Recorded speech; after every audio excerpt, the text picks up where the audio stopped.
ఆలోచిద్దాం, ఆశీర్వదిద్దాం. ఉమ్మడి నల్గొండ, ఖమ్మం, వరంగల్ పట్టభద్రుల ప్రశ్నించే గొంతు తీన్మార్ మల్లన్నకు మొదటి ప్రాధాన్యత ఓటు వేసి గెలిపిద్దాం. ఈ 3 జిల్లాల్లో ఉన్నటువంటి పట్టభద్రులు కూడా నిరంతరం మన తరపున కొట్లాడినటువంటి వ్యక్తి తీన్మార్ మల్లన్న. తెలంగాణ సమాజం కోసం దాదాపు 60-70 కేసులు పెట్టుకొని 100 రోజులు జైలు ఉన్నటువంటి వ్యక్తి. కావున ఖచ్చితంగా ఆయనను గెలిపించాల్సిన అవసరం ఉంది. బీజేపీ కోటేస్తే బీఆర్ఎస్ కేసినట్లు, బీఆర్ఎస్ కోటేస్తే బీజేపీ కేసినట్లు. వాళ్ళిద్దరు దొంగలే, తోడు దొంగలు. ఉదాహరణకు మొన్నటి ఎంపీ ఎలక్షన్లలో చూసినాం. ఇద్దరు కలిసి అన్ని బీజేపీకి గంపగుత్తగా ఓటేసుకున్నది మనం చూడలేదా? వాడు గెలిచే దగ్గర వీడు, వీడు గెలిచే దగ్గర వాడు, ఓట్లు మొత్తం ఒకటి వేసుకున్నాడు. ఈరోజు మళ్ళీ వచ్చి డ్రామాలు వేస్తున్నారు.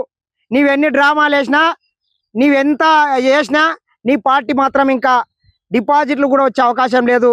కేటీఆర్, నువ్వు కొన్ని లత్కోర్గాళ్ళు యూట్యూబ్ ఛానళ్ళని వాళ్ళని వీళ్ళని ఏదో పైసలు ఇచ్చి మేనేజ్ చేసి, వాడే న్యూస్ లైన్ కావచ్చు, ఇంకా మా చిలక ప్రవీణ్ మిత్రుడు కావచ్చు, మరికొందరు మిర్రర్ టీవీ కావచ్చు, ఇటువంటి దరిద్రులకి పైసలు మొకాన కొట్టి, ఎందుకంటే తెలంగాణ ప్రజల్ని నిండా ముంచి దోసుకున్నటువంటి పైసల్ని మొత్తం మొకాన కొట్టి ఏదో తీన్మార్ మల్లన్నని కాంగ్రెస్ పార్టీని బ్లేమ్ చేయాలన్నటువంటి చూస్తున్నటువంటి లప్పుట్ పనులు ఇక్కడ మానుకుంటే బాగుంటది.